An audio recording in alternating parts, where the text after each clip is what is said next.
Hello class 12th students, this is date 22nd of July 2020, class 12th physics unit electricity lecture 3। तो दो lecture हो चुका है। जिन्होंने पहला लेक्चर 1 और लेक्चर 2 नहीं देखा हो, लेक्चर 1 और लेक्चर 2 जिसमें कि drift velocity, current electricity, relaxation time, relationship between drift velocity and current electricity समझाया गया है। लेक्चर 1 और लेक्चर 2 जो है वो आप लोग देख लें। Now we will look at lecture 3 in this unit. Topic is current density. Topic is current density. J से डिनोट करते हैं, ठीक है। अब इससे पहले सोच लो, समझ लो, उसके बाद लिखना। तो लेक्चर 2 में हमने फाइनली देखा we find that current I depends upon cross sectional area. A के ऊपर डिपेंड करता है। फॉर्मूला था NaEVD। लेक्चर 2 में इसका प्रूफिंग करवाया गया। तो ये इलेक्ट्रिक करंट जो है वो एक्चुअली में cross sectional area of the conductor के ऊपर डिपेंड कर रहा है। तो इससे ही इंडिपेंडेंट करने वाला जो फिजिकल क्वांटिटी है, मतलब करंट के बारे में बताएं बट वो क्रॉस सेक्शनल एरिया पर डिपेंड ना करे, which is a geometrical factor. तो आप क्वांटिटी इंडिपेंडेंट क्वांटिटी है, इंडिपेंडेंट है, इलेक्ट्रिक करंट ही है, लेकिन वो इंडिपेंडेंट है ए के, उसी को हम लोग कहते हैं करंट डेंसिटी। इसको हम लोग जे से डिनोट करते हैं। करंट डेंसिटी को हम लोग जे से डिनोट करते हैं। देयरफॉर मैथमेटिकली क्या हो गया, इलेक्ट्रिक करंट तो ठीक है but per unit cross sectional area is called current density. Electric current per unit cross sectional area is called current density, ठीक है। It is denoted by J. तो मैथमेटिकली जे बराबर हो गया I बाई ए। आई के बारे में कल के क्लास में देखा, NaEVD बाई ए कट गया। तो फाइनली ये जो जे है this is Ne into drift velocity. जो लोग रेगुलर क्लास कर रहे हैं उन लोगों को मालूम होगा n इसमें टोटल नंबर ऑफ इलेक्ट्रॉन नहीं है। स्मॉल n जो है इसमें number of electrons per unit volume है ना। अब तो इसका स्टैंडर्ड इंटरनेशनल यूनिट क्या हो गया, तो करंट का एम्पियर, एरिया का metre square. Standard international unit of J is ampere per metre square. लेकिन मजे की बात यह है कि करंट जैसे कि हम लोग एलकेजी क्लास से पढ़ रहे हैं कि स्केलर क्वांटिटी है, बट करंट डेंसिटी का अगर आप फॉर्मूला देखें तो ये n कांस्टेंट है, ये E कांस्टेंट है, ये सीधा ड्रिफ्ट वेलोसिटी के ऊपर डिपेंड कर रहा है। वेलोसिटी तो हमने प्ले स्कूल में पढ़ा है कि वेलोसिटी जो है वो एक वेक्टर क्वांटिटी है। तो J V के ऊपर डिपेंड कर रहा है। So current density is a vector quantity. Current density जो है वो एक वेक्टर क्वांटिटी है। वेक्टर फॉर्म में इसको लिखेंगे तो J वेक्टर बराबर NeVD पर वेक्टर। फिफ्थ क्लास से आप लोग जानते हैं कि वेक्टर फॉर्म में लिखने से कोई न्यूमेरिकल नहीं बनता है मेंस एडवांस नीट का, बट ये मालूम होना चाहिए electric current is a scalar quantity but current density is a vector quantity। इसमें ये जो टर्म है n into E, इसमें n नंबर ऑफ इलेक्ट्रॉन नहीं है, number of electron per unit volume है। इसको हम लोग कैरियर चार्ज डेंसिटी कहते हैं। कई बार एंट्रेंस एग्जामिनेशन में पूछा गया है, ये जो n into E है, this is carrier charge density.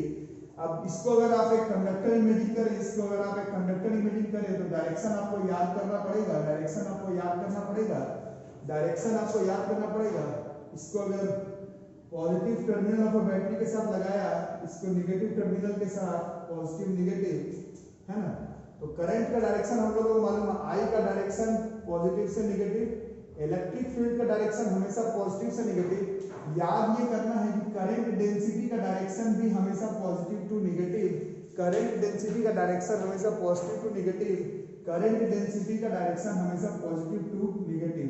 Drift velocity का डायरेक्शन अगर इलेक्ट्रॉन्स का हो, हमारा सिलेबस इलेक्ट्रॉन पर ही है, तो हमने पढ़ा है ड्रिफ्ट वेलोसिटी का डायरेक्शन ऑपोजिट होता है इलेक्ट्रिक फील्ड के। तो अगर इलेक्ट्रॉन्स के लिए है तो ड्रिफ्ट वेलोसिटी का direction electric current, electric field, current density सबके ऑपोजिट डायरेक्शन में होगा, बट पॉजिटिवली चार्ज अगर कोई चार्ज कैरियर है, पॉजिटिवली चार्ज अगर कोई चार्ज कैरियर है तो उसका डायरेक्शन, इलेक्ट्रिक करंट का डायरेक्शन, इलेक्ट्रिक फील्ड का डायरेक्शन और करंट डेंसिटी का डायरेक्शन हमेशा सेम होगा। आज के क्लास के हिसाब से J and E, J and E, J and E, J and E, J and E, J and E have same direction। इतना टॉपिक हम लोगों को करंट डेंसिटी के बारे में पढ़ना है, इतना टॉपिक पहले हम लोगों को करंट डेंसिटी के बारे में पढ़ना है। ठीक है बच्चों, तो आज का जो नेक्स्ट टॉपिक है that is electron mobility. Electron mobility, अच्छा बच्चों मैंने पिछले लेक्चर्स में भी बताया था, जिन लोगों के पास 12th वाले लोग वीडियो देख रहे हैं और अगर जिन लोगों के पास सिलेबस बिल्कुल प्रिसाइज सिलेबस बिल्कुल कितना आएगा, क्या आएगा, कौन सा टॉपिक आएगा, ये अगर नहीं है तो आप लोग मेरे से व्हाट्सएप से या फिर फेसबुक मैसेंजर से या डायरेक्ट फ़ोन करके जुड़े, ताकि मैं एग्जैक्ट सिलेबस आप लोगों को पढ़ दूंगा, है ना। तो आप लोगों को जैसे मेंस एडवांस नीट का तैयारी करते करते बोर्ड्स के एग्जामिनेशंस में भी देखना है। बोर्ड्स के एग्जामिनेशन में प्रिसाइसली अगर मैं बात करूं, ऐसे तो आप लोगों के पास होगा सिलेबस, इस बार सिलेबस कर करके पढ़ाना पड़ रहा है। करंट इलेक्ट्रिसिटी में पहला टॉपिक था इलेक्ट्रिक करंट, फिर flow of charges in a metallic conductor पढ़ चुके हैं, इसके बाद है ड्रिफ्ट वेलोसिटी, फिर relationship between drift velocity and electric current को हम लोग पढ़ चुके हैं। उसके बाद है current density and electron mobility and there relation with electric current. तो ये वाला टॉपिक बहुत इंपॉर्टेंट है बोर्ड्स के एग्जामिनेशन के लिए। Electron mobility and its relation with electric current is almost a very important topic for your boards examinations as well as your entrance examination. सब तरफ से काफी इंपॉर्टेंट टॉपिक है। तो इलेक्ट्रॉन मोबिलिटी, ये तो इंग्लिश का वर्ड है, मोबिलिटी, ठीक है। तो we have seen that conductivity, जो भी कंडक्ट करता है कोई भी material, is due to mobile charge carrier. जब तक चार्ज मूव ना करे तब तक कंडक्ट नहीं होता है, जिसके बारे में हम लोग लगातार पढ़ रहे हैं। हमारे केस का तो ये है, हमारे केस में अभी तक कौन मूव कर रहा है, electrons in case of metals. But आप लोगों को कैथोड रे एक्सपेरिमेंट, एनोड रे experiment, ionised gas chemistry physics में पढ़े होंगे।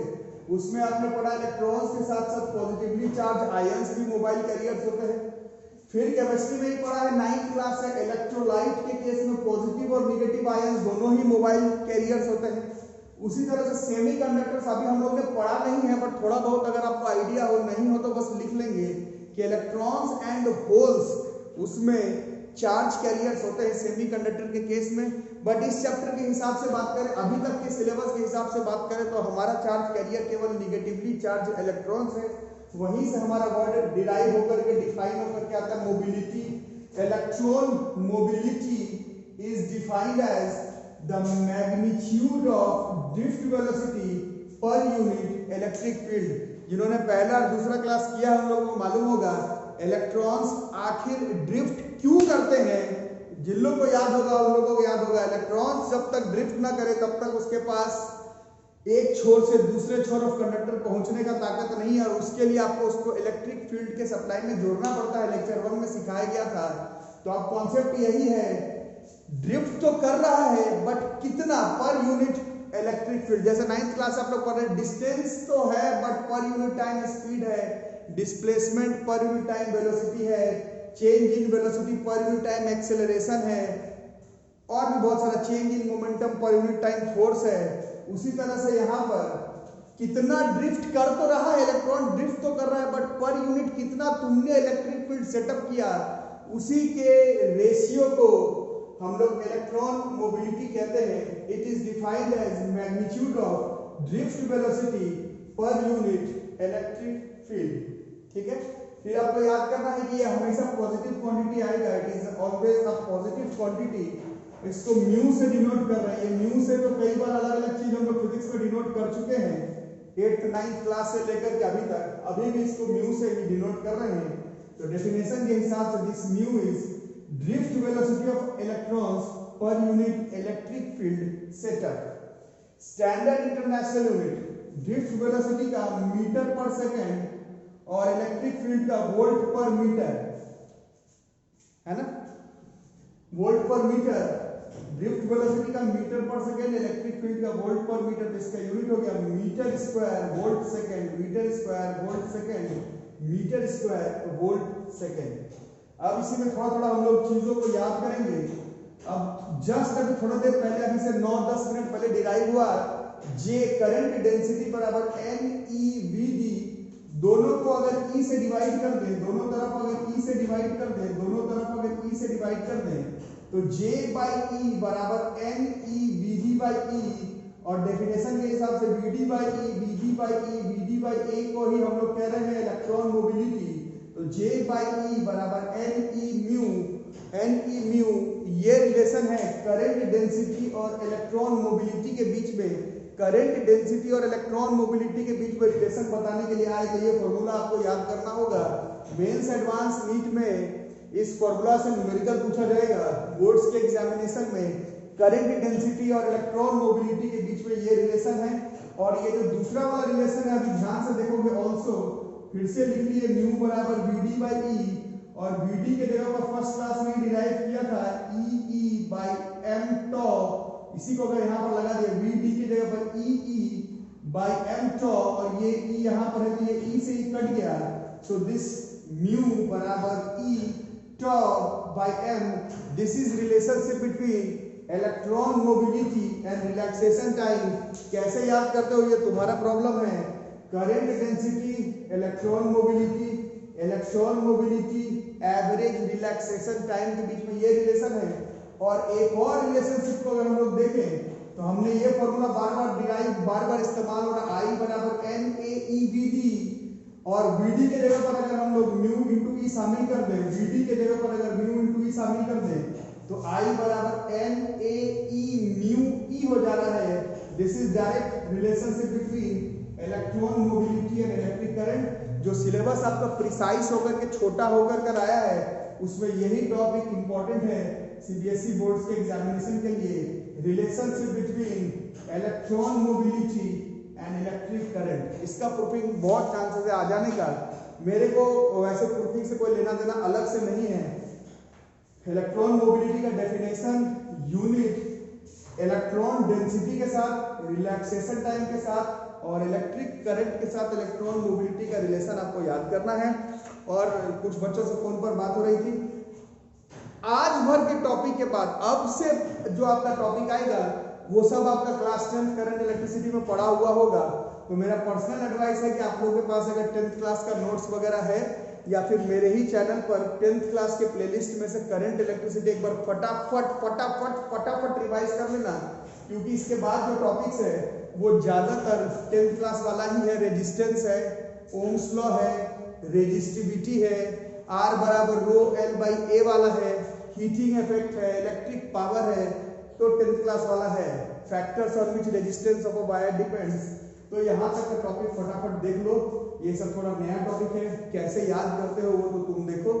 और मैथ्स के क्लास में जो क्लास करवाएगा लास्ट में ट्राइवियल नॉन ट्राइवियल, मैं देख रहा हूँ बच्चों जिसके थंबनेल में for JEE mains advance NDA लिखा हुआ है, तो ज्यादातर बच्चे उसको इग्नोर कर रहे हैं। तो अच्छी बात है, करो इग्नोर। तुम्हारे दोस्त साथी उसको पढ़ेंगे, तुम्हारे दोस्त साथी परीक्षा निकालेंगे, तुम्हारे दोस्त साथी अच्छे कॉलेज से इंजीनियर डॉक्टर बन जाएंगे। और ये देख रहे हो ऐसा पैंडेमिक के समय पर डॉक्टर्स जो अच्छे रेप्यूटेड इंजीनियर्स हैं, उनके प्रोफेशन पर कहीं से भी किसी भी तरह का कोई भी प्रॉब्लम नहीं आया है। They are earning as well as taking care of our country. बाकी ऐसे ही कुछ आलतू फालतू कोर्स पढ़ लेना, बोर्ड में नंबर ले आना, आलतू फालतू कुछ कोर्स कर लेना, उससे किसी भी तरह का लाभ नहीं होने वाला है।